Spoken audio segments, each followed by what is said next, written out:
ఏమంటారు పిల్లిని బోన్లో పెట్టి బంధించినప్పుడు అది పులి అవుతుంది అంటారు కదా, అట్లా ఏమన్నా ఉందా అండి? పులి అవ్వలేదు కానీ చాలా స్మార్ట్ పిల్ల అయింది. స్మార్ట్ పిల్ల అయిందా?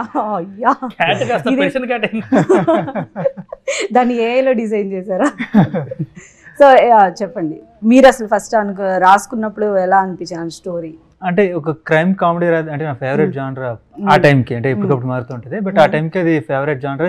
ఇలాంటిది ఒకటి రాద్దాం అనుకున్నాను. గై రిచీ స్టైల్లో స్టార్ట్ చేస్తే ఒక మన తెలుగు స్టైల్కి మళ్ళీ దాన్ని మార్చుకున్నా. ఫస్ట్ కొంచెం lots of gun fires, violence ఉండేది, అంతా తీసేసి కామెడీతో ఎక్కువ వెళ్దామని చెప్పేసి కొంచెం సిచ్యుయేషనల్ కామెడీ. బేసికల్లీ అప్పుడు అదే టైంలో అంటే నాకు కమల్ హాసన్ గారి పంచతంత్రం బాగా ఇష్టం, ఎక్కువ చాలా వాచ్ చేస్తుంటే అలాంటి జోన్లోకి దీన్ని తీసుకురావాలి ఒక స్టోరీ అవుట్లైన్ అనుకున్నాక. సో ఇప్పుడు ఆ స్టైల్లో వచ్చిందండి, కొంచెం క్రైమ్, కొంచెం థ్రిల్, ఎక్కువ కామెడీ. ఎక్కువ కామెడీ కనిపిస్తుంది, క్రైమ్ కూడా అందులో కొట్టుకుపోయేలాగా ఉన్నది మాకైతే.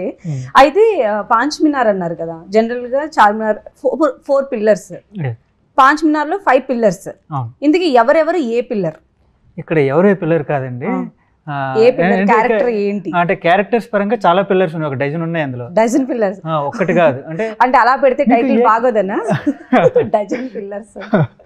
బేసికల్లీ మీకు చిన్న క్యారెక్టర్ అనిపించేది కూడా మీకు స్పెషల్గా అనిపిస్తుంది. అన్ని 1 డజన్ వరకు మంచి క్యారెక్టర్లు ఉంటాయి, మీకు సినిమా అయిపోయినాక అన్నీ గుర్తుంటాయి, ప్రతి క్యారెక్టర్ గుర్తుంటుంది అందులో మీకు. సో ఇక్కడ పాంచ్ మినార్ అనేది క్యారెక్టర్స్ బేస్ చేసుకుని అనుకోలేదు, కానీ ఒక వర్డ్ కావాల్సి వచ్చింది, ఒక కొత్త వర్డ్ క్రియేట్ చేయాల్సి వచ్చింది. సో అది క్రియేట్ చేశాను, అది ఎందుకు చేశాను, దాని మీనింగ్ ఏంటనేది సినిమా చూస్తే అర్థమైపోద్ది, నేను చెప్పక్కర్లేదు తర్వాత. ఏదైనా